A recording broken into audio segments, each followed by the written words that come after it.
Hello and welcome to the Let's Talk Azure podcast with your host Sam Foote.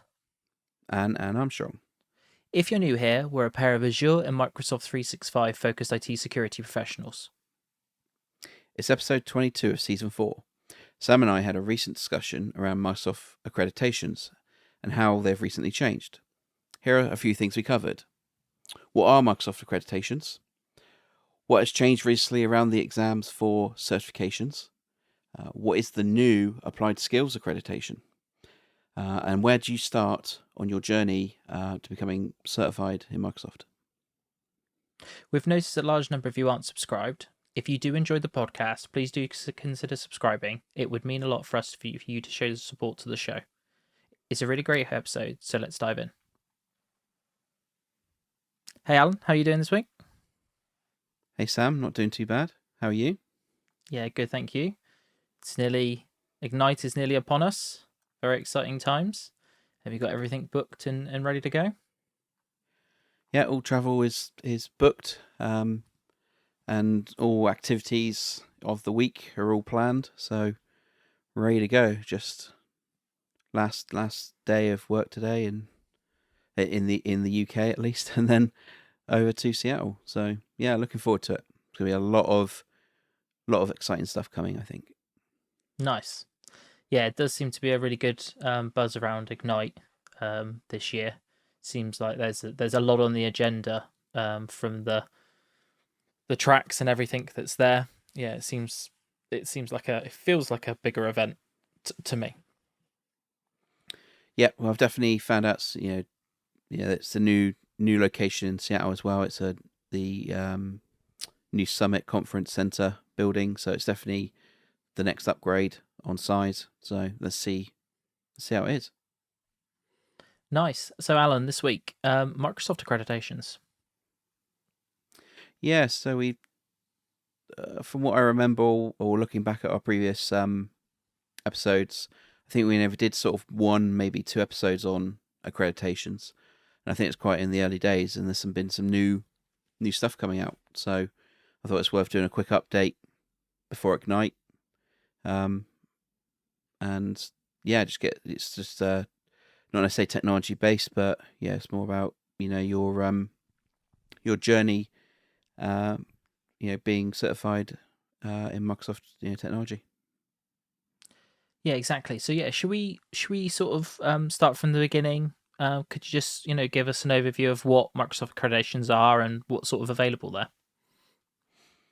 Yeah, sure. So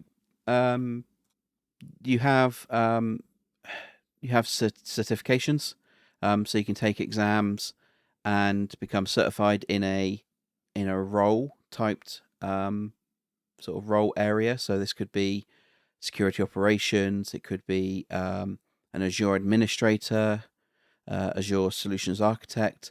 So probably, it's been a while now, like 4-5 years ago, maybe 6 now. Microsoft changed their certifications into role based. So rather than being around a specific technology, directly a technology like Windows Server or Windows Windows 7, Windows 8. Then I think it probably was.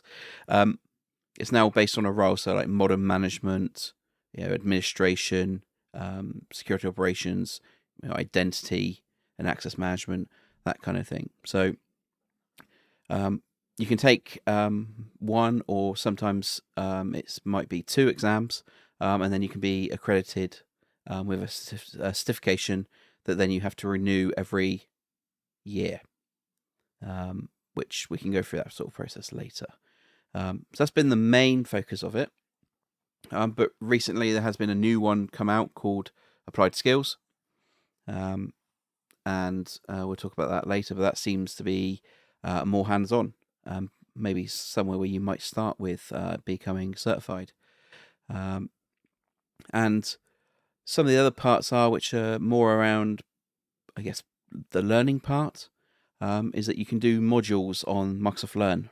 So learn.microsoft.com, and you can start doing modules, and there's some like quizzes at the end of modules and things like that to then as it sounds, quiz you on the information you've just been sort of taught.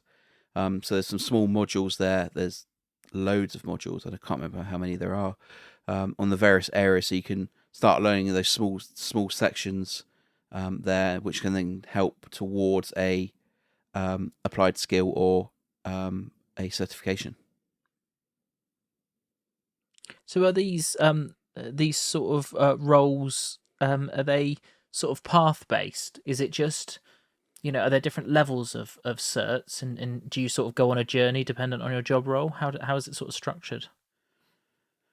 Yeah, so within the certifications, like you said, there are different levels. There's foundational, intermediate, and advanced.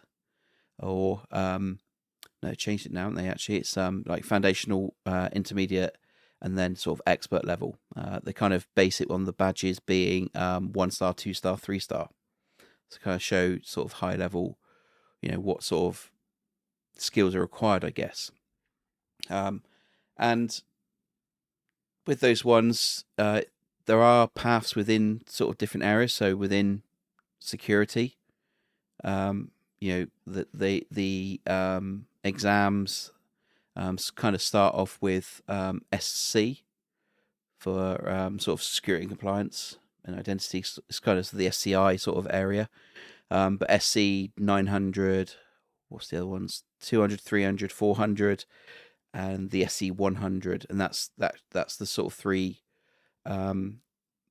levels there. So when taking exams or looking to take exams, you can start with the foundational ones, get the sort of base information in, and then move up to one of the more advanced ones, maybe more specific in an area that you're interested in.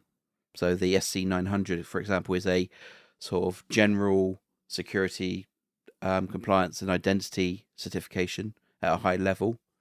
And then you can move into maybe one of those three areas like identity, security operations, and then the IAM one.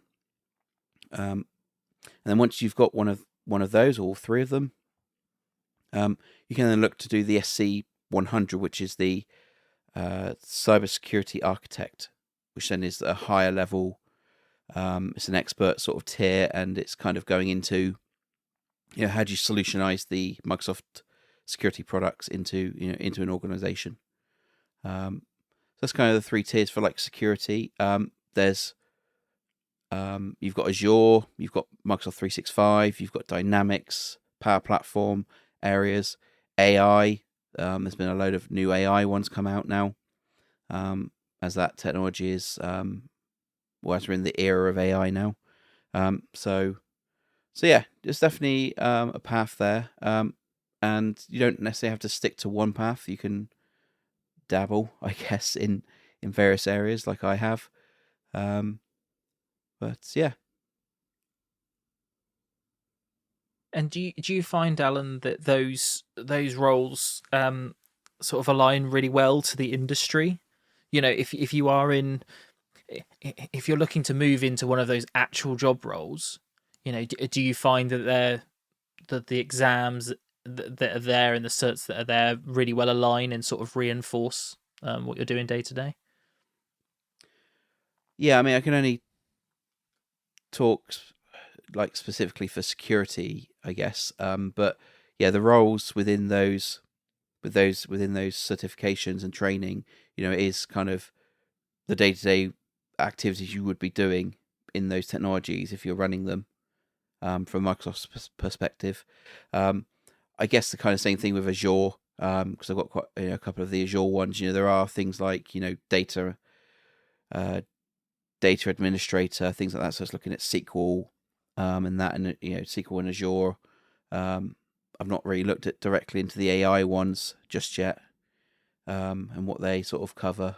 But yeah, I just kind of feel like they are, or quite a lot of them at least, are roles that people will be, or people that are looking to go into those professions will sort of align to. Yeah, no, and do you find with your experience that certs are the way to go in terms of sort of recognition? Have they helped you to sort of secure job roles and you know sort of giving you sort of an advantage in that area? I think from a I think they have. I don't think not having them is a bad thing either, because it doesn't mean that you don't have the skills to use this technology, and you're not the same. Um, you're not the same. You have the same skills as someone who does have them. It might be that you might not be very academically, you might not like to take exams, the pressure, the things like that, and that's one of those things. It's not you don't necessarily have to have them. It does help, and some organisations do ask for some of those certifications, especially in the Microsoft partner world, and consultancy, to prove to prove your skills in that way to their customers, kind of thing. But yeah, it definitely has helped put something on my CV to say, I've got these certifications. I mean, I've got a few, so, but yeah, I think it has.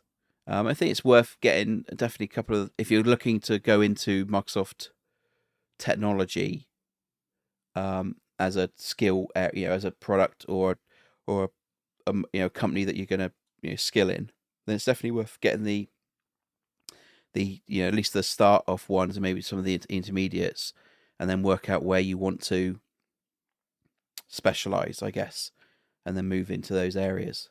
Like I said, you can chop and change. It's not you're not bound by it. Quite a few of them do have some crossover. Microsoft Entra is pretty much in all of them around access to various things. So yeah, I think it definitely does help. Okay, so yeah, can you just dive in and talk about what are certifications and how the exams have recently changed? Yeah, so I guess we kind of talked about the certifications just now, but we can definitely talk about the exams. So previously, apart from about maybe a couple of months ago, you had to take the exams in a exam center or at home, where you did proctor exams, and the proctor exam was where you set up a desk or set up a room and close the door, make sure that it was clean and tidy, and then you take photos of your environment, and Microsoft would, or the proctor would, validate that, and they'd ask you to confirm that your screens are off, there's nothing recording, things like that, and then you'd be watched in effect via your camera on your laptop or PC, just to prove that you're not looking away or looking at other things, and they would detect noise like people coming into the room and things like that, and then the exam would be exited, and that would be it, kind of thing. But so you'd have to do the exam. There'd be different sort of sections in the exam. There'd be like a couple of case studies, some question and multi-choice questions, and then sort of I call like a fast round, I guess. And you'd be given one scenario, and you'd be asked in like 4 or 5 different questions, what would this resolve the answer the question, in effect, would this resolve the issue, and things like that.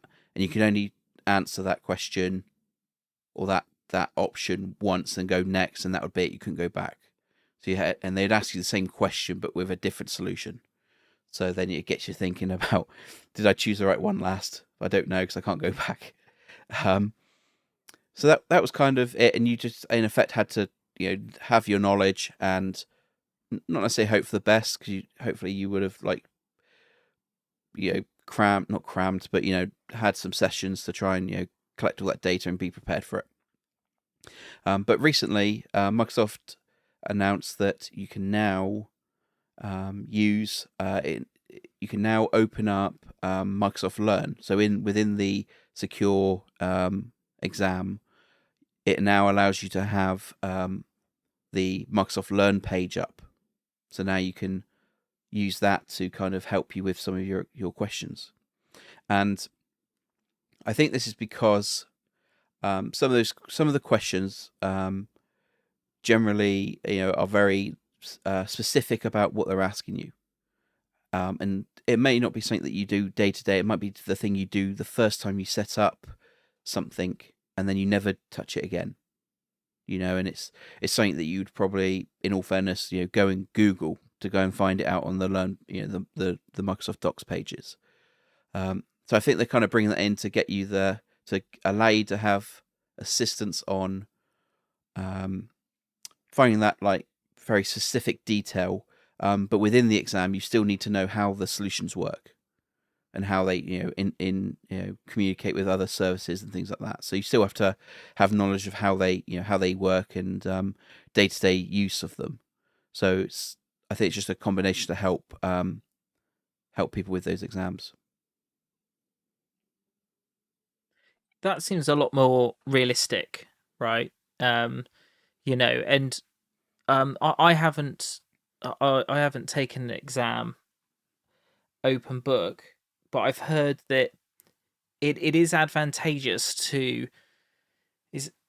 from the feedback that I've heard from others, it's advantageous to have learn, but you also need to be able to navigate through learn and understand the concepts as well, right? It doesn't negate the need for preparation, and it's helpful to unblock, like you say, in these one-off scenarios, like in the real world, where you would just search for an answer, right? Because you might not do it day to day, even though you know a product inside out, right?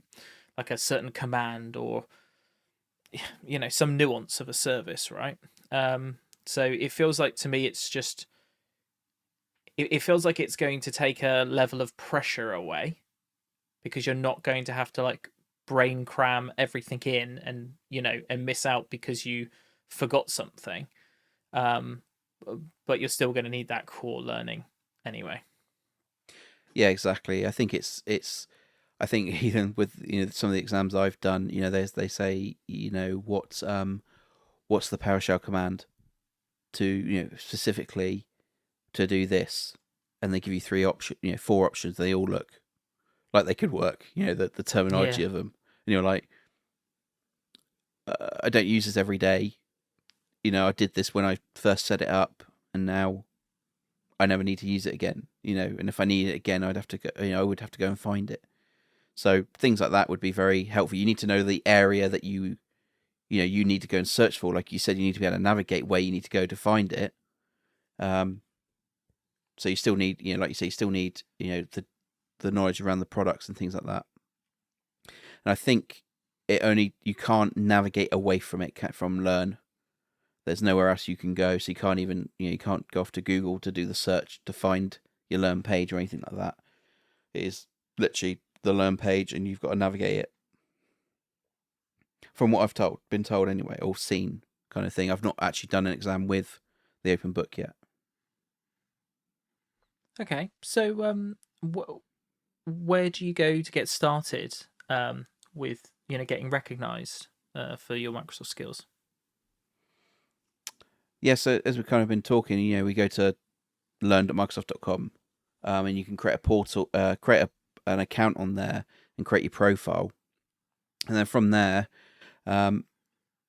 it has all kind of moved. It used to be in a different portal, but it's now all moved into the same one now. But from there, you then can go and find the exams or the certifications that you need, that you want to do, and then it will tell you what exams you need to take, and then from there it will tell you what modules it recommends you do to start building that knowledge. And that's probably where you would kind of start doing those modules, and then trying to see if you can test out some of it where you can, because that, whilst the knowledge on Microsoft Learn is great, without putting it into practice, you won't kind of see how you use it in the real world, kind of thing. The Learn modules are giving you some great detail, but it's specific scenarios and things like that. So you do need a bit more than just that to sort of pass the exams. Well, I believe anyway. But yeah, that's where you kind of start with it. Once you're ready, you can then sign up to do the exam, and you pay for that. It's not free. You might be able to get some discounts through EA agreements and things like that, or Microsoft sometimes have what they called skill challenges. skill challenges when big events are happening. So there's probably going to be one for Ignite, I expect, somewhere. And then they also give you some training as well whilst you're doing that. Sometimes there has been some sort of webinars and things like that you can use to sort of help gain some other information around the exams and stuff. So yeah, you go there and then you sign up for your exam, schedule it, take it, and then you find out instantly whether you've passed or failed. And then you can retake a couple of times, I think it is, and then you have to wait a bit longer if you've failed it a couple of more times than that. But I think it's 70. It's I can't remember the points. It's like 700 points out of 900, I think it is, that you have to pass. So it's quite a high pass rate. But the exams aren't too scary, to be fair. As long as as long as you have that general knowledge, it's pretty reasonable. I think it's fair. Yeah, I suppose you've got to approach each one at the level that it's at, right? The fundamentals are obviously going to lay that solid foundation, and as you ratchet up, you've got to expect that you're going to need varying levels of preparation and knowledge as well, right? And I think that's where what's great about it is if you are in a job role and you want to get certified, aligned with that job role, you're going to take a lot of your day-to-day, knowledge, and you're going to know a lot more than you think you do going into that, into that exam. Because I think for me personally, whenever I'm having to, sit an exam or prepare for something, if I've ever got any base knowledge in an area, it's a lot easier. Like I recently did a blue team certification, and that had a lot of that had a lot of parts about Wireshark in it, and other tools. There was some scripting and bits and bobs like that, and a lot of the threats that you were hunting, you needed to use specific log formats and things like that. And even though I was learning something new, like threat hunting, interrogating, raw seam logs to find answers to questions, but with some some base understanding of the data that's flowing in and the systems that are being monitored, and we're looking at a web server. So I come from a programming background, so looking at web server logs made a lot of sense to me, right? So even though I didn't know everything, I still had to prepare for that exam because there were lots of things that I didn't know.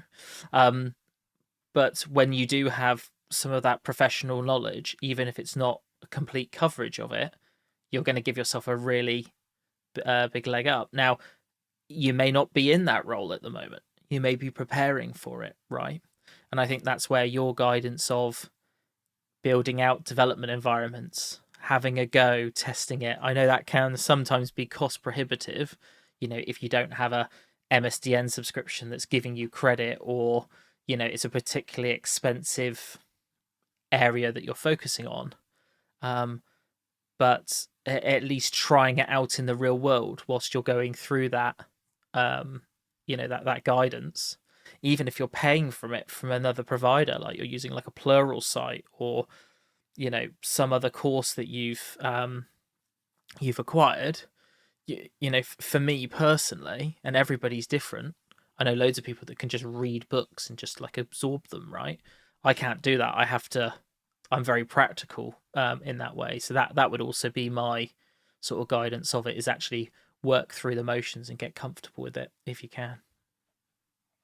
Yeah, definitely, and that's probably a good point actually. That different different people have different ways of learning.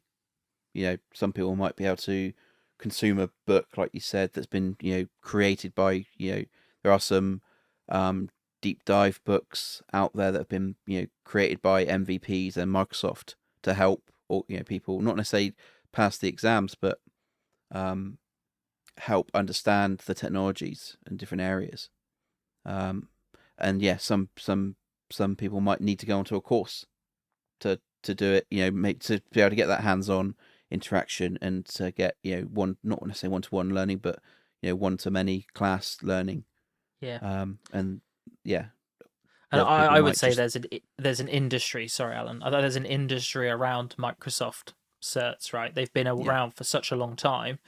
Um, you know, that there are training providers that have every level of support that you could possibly need, right? From in class to online, on demand. With all the extra content that they've created themselves. But it is probably worth calling out that a lot of that now is included on, Microsoft Learn, isn't it? It's in Microsoft's best interest for you to pass as many exams as possible, right? It reinforces their pool of certified and trained professionals. So um, I do feel like they're giving you as much assistance as they possibly can, really. yeah they're giving you a sort of the starting run, aren't they? That if you learn this stuff and then you might need to then go further and get other information. Like I said, I don't think it gives you everything. I think you even need to run it in in the real world, or at least in a demo environment or test environment, or yeah, maybe additional learning from books, courses, etc. To finish off that sort of bit. I remember doing a course, and it was for one of the older exams. I think it's for Windows Server 2008, some time ago. And they basically said, "Here's this massive book. We're going to go through it basically and run through the labs and everything, which is great. But this won't make you pass the exam. You've got to then do all this other stuff to do it. But I think that sort of requirement has definitely come down more from that type of exam, because they were some of the older ones. These new role ones definitely fit with what you're doing, kind of thing, rather than just being here's a technology and like Windows Server 2008, and you need to learn everything about it, kind of thing. Yeah, I remember when I did my advanced SharePoint 2007 development course. We went on site, and we got given a folder, um, kind of like it was the materials had been printed out, they'd been punched and put into a folder, and then we literally turn each page, but we didn't actually do any of it, if that makes sense, right? Like, as in, all it was is going through the content, basically, right? And it was like, because we used to make what they called SharePoint parts or something. I can't remember what they're called. I don't really do SharePoint anymore, but they were like, I think they were called SharePoint parts, and that was like your grid system and like all of your controls that you'd build and things like that. And we were reading like line by line, like .NET, ASP.NET basically code, and then in order to pass the cert, you had to like regurgitate how you would write them. And I can't remember. It was a long time ago, and I can't remember like what the actual final assessment was. I don't know if it was just foundational training with no. There must have been, because I got I got a certificate, but that my point being is we're not there anymore. Like, this is all online. It's all it's all well, it's mainly consumed remotely, on demand, right? So from that perspective, I think it's good, especially for working professionals. You can prep for these over a long period of time, well, as long as you need, really, and fit it in and around other stuff that you're doing you know Yeah, definitely. And also when you get them, these certifications, they need to be renewed every two. Well, starts off with initially you get it for 2 years, and then you need to renew every year, and you get 6 months in advance to renew it for it. And that is quite an interesting sort of process, in that when it first came out, we thought we had to, in effect, resit the exam, or maybe a subset of it, or something like that. But it's a multi-choice question bit, but it's part of the Microsoft Learn page. And in effect, you can go in and do a reassessment, and basically it's asking you some questions again. So I think it's like 25, 26, 27 questions. You don't have to, it's not a it's open book as far as I'm aware, and you don't have to, you're not being monitored and things like that, like the main exams. It's almost like a refresher to make sure you understand what's changed, and that you still have the core knowledge. So you can just run through those, and you get quite a few tries of that renewal. And then once you've done that, you get it for another year, and then you just keep going until the cert is retired, and then you can do your final one. So I think they've just done that with MS500. You can't take it anymore, and we can still renew till this November, December, I think it is, and then it retires now, because it's not needed anymore. It's been replaced with other other certs and things like that. So you can keep your knowledge up to date, keep validating it to prove that you still know what it is, so you don't have to worry about it expiring for those. And the foundational ones, the 900 series, are they don't have an expire on them, so that's quite good as well. Nice, thanks for that, Alan. Is there any bits that we've missed, or anything else that you want to cover? Yeah, we haven't talked about the applied skills yet. Okay. So the new thing that came out very recently, I think, like within a month, I think. So Microsoft brought out these applied skills accreditations, and this is actually this isn't necessarily about the info about the technology, but it's actually proving that you can deploy the technology or use the technology. So this is in effect a lab. So they spin up a lab for you when you take these assessments, and you have 2 hours to in effect take them. And Microsoft basically give you a task list of what to deploy, and specific requirements for it, and then you go off into the Azure portal or the Power Platform portal, etc., depending on what type of exam it is, and you start creating resources and configuring them, up specifically to how Microsoft have asked you to. And then as you do that, once you complete it, you click. They then, I'm guessing, run some API calls or PowerShell or something like that to then query the environment to prove that you've built it as they've asked, and then you get a score. So I think this is more of a rather than being worried about taking exams and being certified, this is proving that you can actually do kind of thing. So one of them is setting up Microsoft Sentinel and things like that. And there's another Power Platform one in there as well, and securing your network, securing your environment with Azure networking. I think it's another one in there. I think there's only 8 at the moment, 8 or 10 of them in various areas for now. But like I said, they've only come out a month ago. So, and yeah, you get a badge for it. You can put it up onto LinkedIn, things like that. So again, that's probably very useful to have on going for other jobs, to prove that you have the capability at least to do a basic install of some of this technology or use some of it, rather than just being I know the knowledge. So I guess it's just hitting it from the other side now. Yeah, and like you say, it's a little bit more specific, scenario based, isn't it? So yeah, if you don't want to go into that, prep for a whole, exam across, and arguably some of those exams are quite wide ranging in the technologies, Hmm. aren't they? Yeah. Right. So if you do have one niche area, I suppose these can also be really helpful to sort of prove out that capability, can't they? Without having to maybe stretch yourself too thin potentially, or have to prep as much for it. Yeah, definitely. So I think I took my first one this morning, to at least have first hand experience on taking it. So it was really good. I did enjoy it.